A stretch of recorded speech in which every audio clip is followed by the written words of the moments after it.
Hi, spiritual warriors. So, the votes are in, and you guys decided that you wanted to hear about trusting your intuition, which is perfect because that's what I wanted to talk about anyway. So, it all works out.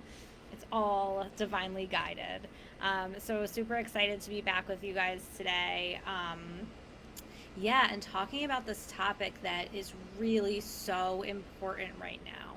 Because I think as a collective, we're really coming to this understanding that, like, there's no authority outside of you that knows better about what you should be doing, right? So I think like the old paradigm of thinking is that um, there's some outer authority, right? Like, oh, well, the doctor will tell you what you should do about your health, or your teacher will tell you like what you need to learn, right? Or your parents will tell you what you should do with your life, or whatever it is, right? We have this undercurrent in society that there are these like authorities outside of you that know better than you what you should be doing, right? And that's like this old paradigm of thinking that is now crumbling, right? And as a collective, we're coming to an understanding that there really is no outer authority who knows better than you about what you should do, right? And part of that is being able to trust your intuition. There's a huge fire truck right now. Understanding um, how to listen to your intuition and how to allow yourself to be guided, how to allow yourself to be led by this inner knowing, by this inner guidance system that we all have that is already communicating with us all the time. It's just about being able to recognize it, listen to it, and more importantly, trust it, right? So, trusting it is a number one, the most important thing is trusting your intuition, right? Because we're receiving these messages all the time, whether we know it or not. But it's when we really start to listen to them and trust the guidance that's coming through that we're able to really allow ourselves to kind of go down that rabbit hole of being led by our intuition.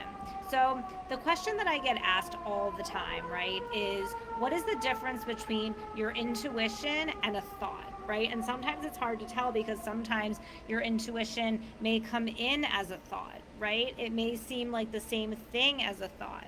But the way that I always describe it, which I think can be helpful for people, is the way to distinct your intuition from a thought is usually a thought will have some kind of emotion or feeling around it, usually and sometimes probably a negative one, right? So if you have a thought come up and all of a sudden there's worry around it or fear around it or anxiety or like, oh, I don't want that to happen or oh, I hope that doesn't happen, that is a thought, right? And usually a thought will be in like a train of thoughts, right? So you'll be thinking, oh, I'm hungry, oh, I should get something to eat. Like those trains of thoughts, those are kind of like your 3D mind just kind of working, right? But an intuitive hit will usually come out of nowhere, right? So maybe you're in the shower, maybe you're driving and you're like zoned out, or you're walking the dog, or you're staring out the window drinking your coffee, and all of a sudden a person comes to your mind, an idea comes to your mind, a memory, a feeling, even, right? That's an intuitive hit because it seemingly comes out of nowhere and there's no emotion attached to it, right? So, an example of this, let me think of an example of this. So, like you're sitting there drinking your coffee, staring out the window, and a friend pops into your mind, right? Just pops into your mind, and you're like, oh, whatever, don't have any feeling or anything around it. Then 5 minutes later, that person texts you, right?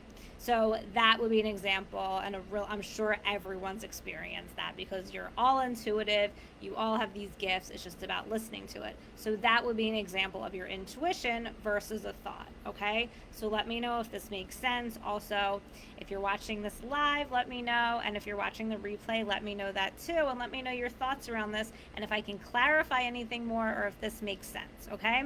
So that's how to distinguish a thought between your intuition and a thought, right? A thought usually has some kind of emotion attached to it, or you feel attached to it in some way. And an intuitive hit will just come as like a hit, and it'll just be like, oh, and then it kind of will dissipate or go away, right? So that's usually the difference.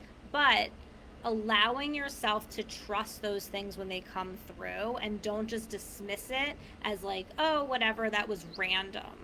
Nothing is actually random. And that's a thing that I think it's really important to uncover when you're talking about your intuition and when you're thinking about trusting your intuition. There's nothing that's random, right? People will come into your mind, thoughts or feelings will come into your mind, and usually they're messages that you need to listen to. So it's not like you're just having these like random thoughts out of nowhere. Sometimes we can't make sense of the feelings we're having or the thoughts that we're having or what's coming to our mind, but usually there is some kind of message in there. And the more that you begin to listen to those messages and trust that a message is actually coming through for you, the more you'll start to receive those messages, right? Because you're allowing yourself to kind of uncover, to kind of go in and see what's actually happening, right? So really important to hold the space to trust those feelings that are coming through. And the other thing that's really important, guys, is to trust your feelings, right? If you have a weird feeling about something, or you feel like maybe you shouldn't do something that you're supposed to do, listen to that feeling.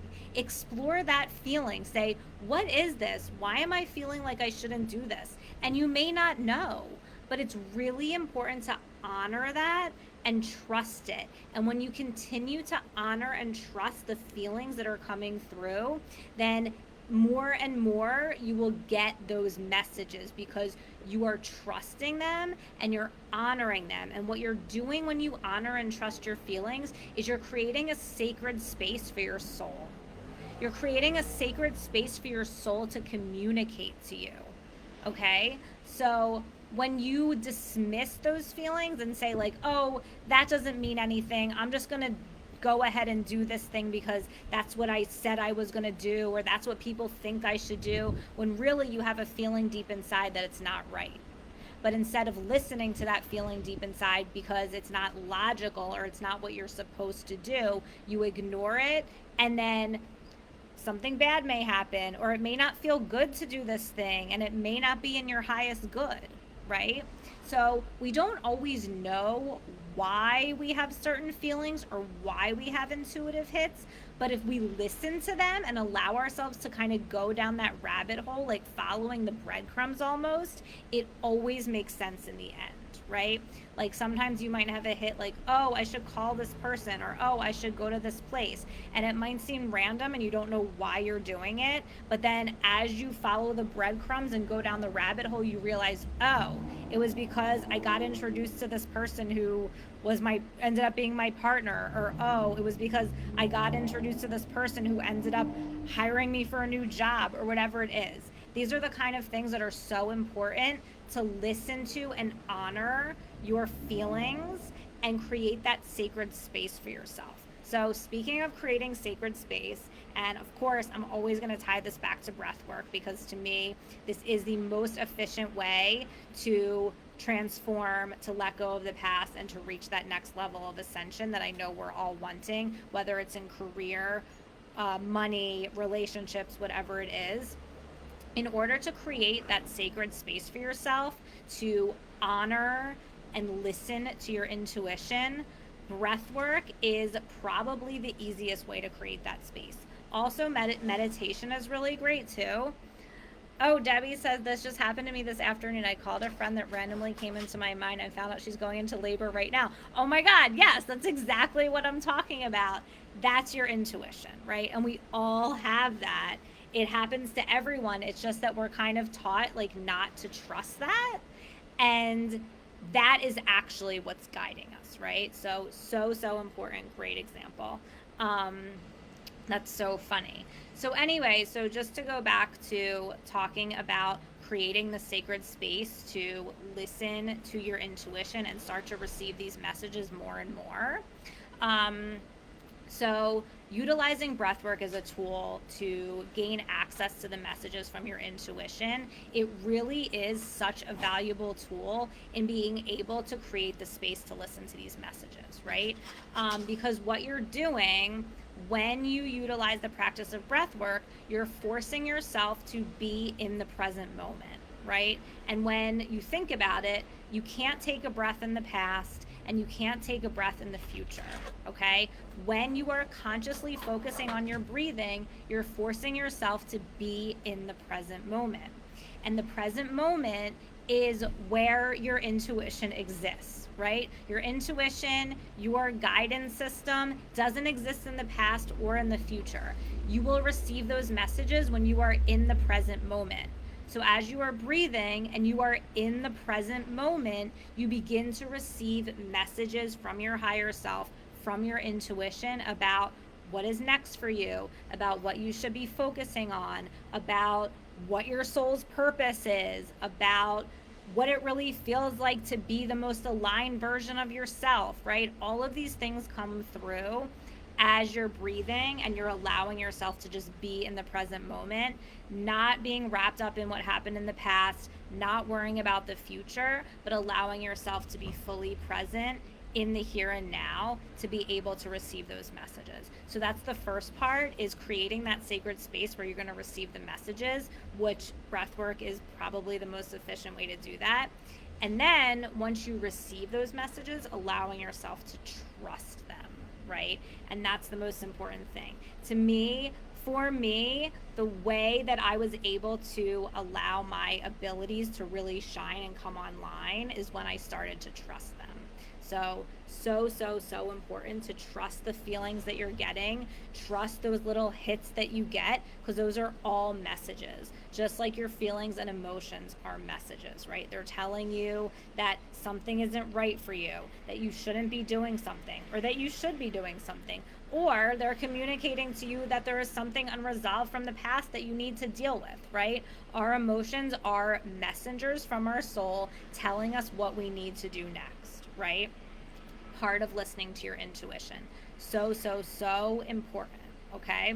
But the key in all of this is trusting the feelings that you're getting and allowing yourself to be led. And what I mean by allowing yourself to be led is not looking out here to make a decision about what's next for you or make a decision about what you should do, right?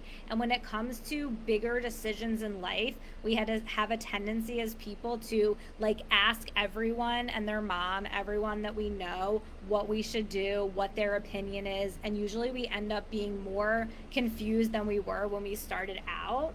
So what it makes so much more sense to do is tune into the part of you that already knows the answer, because there's a part of you within yourself that already knows what the answer is, and most likely it's to do the thing, because you wouldn't be considering doing this thing unless you actually really wanted to do it. So it's usually really simple. We just make it way more complicated because we're afraid, right? Because when we're about to step into this next thing, when we're about to step into this next level, this new thing, fear comes up, right? Anytime we're about to grow, change, and make a big leap, fear will come up, right? Because you would already be at that next level if you didn't have some kind of fear inside of you that was telling you to not to do it, or that's holding on to the past, or that hasn't fully processed whatever has happened in the past and you're still holding on to stuck emotions, right?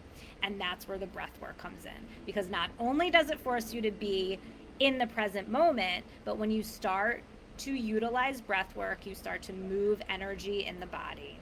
And as you move energy in the body, that old stuck energy, old trauma, old emotions that are holding chemical signatures in your cells that are attaching you to a lower vibration will start to move And that old stuck energy, that lower vibrational energy, will start to dissipate and leave the body. Whether it's in the form of, like I said, of old stuck emotions that you haven't dealt with from your past, of old traumas, old relationships that you haven't fully completed with, but usually stuff that's happened in your childhood that you haven't fully processed, is all living there, creating fear and kind of holding you to this lower vibration. So when you utilize breath work and you start to move the energy, all of that stuff releases and it begins to dissipate, bringing you into a higher vibrational frequency so you can now call in what you are wanting.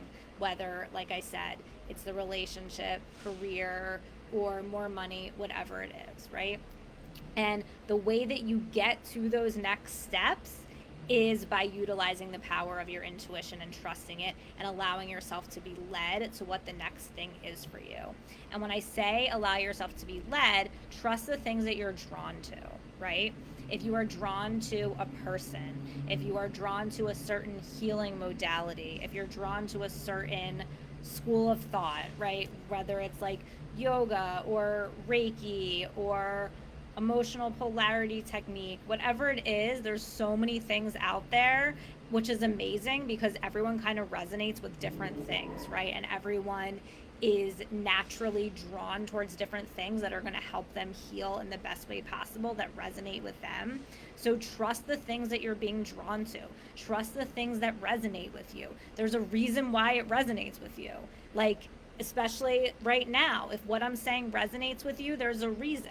Because maybe you're supposed to do breath work. There's a reason why you're drawn to this, and there's a reason why you're drawn to anything else, right?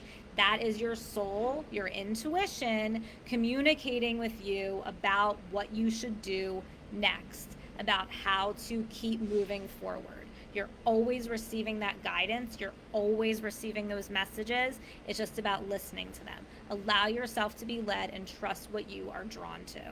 And then you just will continue to go down that rabbit hole, right? And this is what I've been doing for a long time. I see someone, I think, oh, this person, I know that I need to be in this person's energy, right? And I'll go be in that person's energy and I'll learn from them and I'll learn things about myself by being in their energy. And then from that person, I'll find somebody else who does something else that resonates with me and I'll go be in that person's energy and learn something from them and open up a new aspect of myself, and then it just keeps going, right? And that's how this kind of works. That's how trusting your intuition works. It's about trusting it and not questioning yourself. If you have a feeling about something, if you feel drawn to something, don't question it. Don't be like, oh, but that's silly. It doesn't make sense. I don't know why I should do that. Do what doesn't make sense, right? Trust your feelings, because if you're always trying to make sense of everything, then you're never going to move forward, because you're just going to be stuck in this loop of trying to figure things out.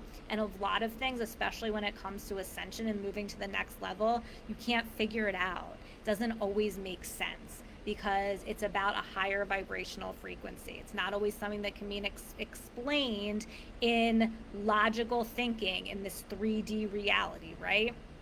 So important to allow yourself to be led and trust what you're drawn to, okay?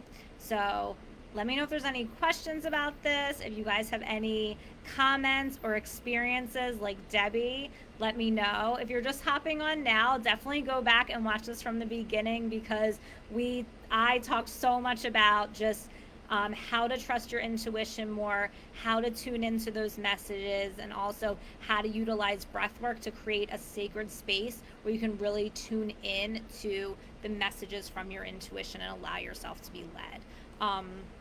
For me, every morning I do my meditation and I do my breath work, and I tune in to my soul. I tune into these messages and I say, like, what do I need to focus on today? What do I need to do today, right? You can ask these questions and you might not get answers right away, but you will receive answers. Even if you see it in something that happens later in the day, something you see on a sign, or something somebody says to you, right? The universe is always communicating with you. It's just about you being open to receiving the answers. It's about being open to this higher frequency, this higher wisdom, right? And utilizing breath work is such a great way to tune into this frequency. And all it is a higher frequency, right? And right now on this planet, we are being called to raise our vibration, raise our frequency, so we can start to look at things differently and create from a different place. So breathwork is just one of these really powerful tools to raise your frequency, so you can start to look at things completely differently and see your life in a whole different way. Ooh. Okay, so I am going to hop off, but please let me know what questions you have, what comments you have, and what more you would like to know about this, because I would be happy to share. If you are interested in diving further down the rabbit hole of how breathwork can completely transform your life, then I invite you to set up a call with me. I'd love to chat with you. Okay, I will talk to you guys soon, and have an awesome rest of your day. Bye.